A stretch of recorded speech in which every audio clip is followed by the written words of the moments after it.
বাংলাদেশের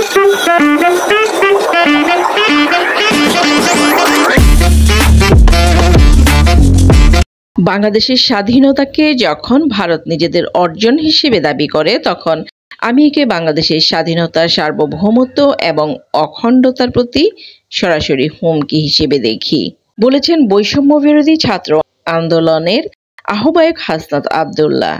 তিনি আরো বলেছেন, ভারতের এই হুমকির বিরুদ্ধে আমাদের লড়াই চালিয়ে যাওয়া অবশ্যম্ভাবী।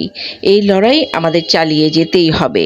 মূলত আজ 16ই ডিসেম্বর মহান বিজয় দিবসে ভারতের প্রধানমন্ত্রী নরেন্দ্র মোদীর একটি পোস্ট নিয়ে এই তীব্র প্রতিক্রিয়া জানিয়েছেন হাসনাত আব্দুল্লাহ। আজ সোমবার নিজের ভেরিফাইড ফেসবুকে দেওয়া পোস্টে হাসনাত আব্দুল্লাহ এই প্রতিক্রিয়া জানান। এতে তিনি ভারতের প্রধানমন্ত্রী মোদীর একটি ফেসবুক পোস্টের স্ক্রিনশটও যুক্ত করেছিলেন।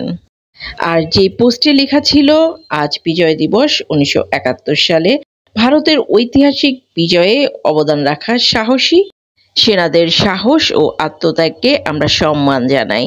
তাদের নিঃস্বার্থ আত্মোৎসর্গ ও অটল সংকল্প আমাদের জাতিকে রক্ষা করেছে এবং আমাদের গৌরব এনে দিয়েছে। এই দিনটি তাদের অসাধারণ বীরত্ব ও অদম্য চেতনার প্রতি শ্রদ্ধাঞ্জলি। তাদের আত্মত্যাগ চিরকালই প্রজন্মের পর প্রজন্মকে অনুপ্রাণিত করবে এবং আমাদের জাতির ইতিহাসে গভীরভাবে গেঁথে থাকবে।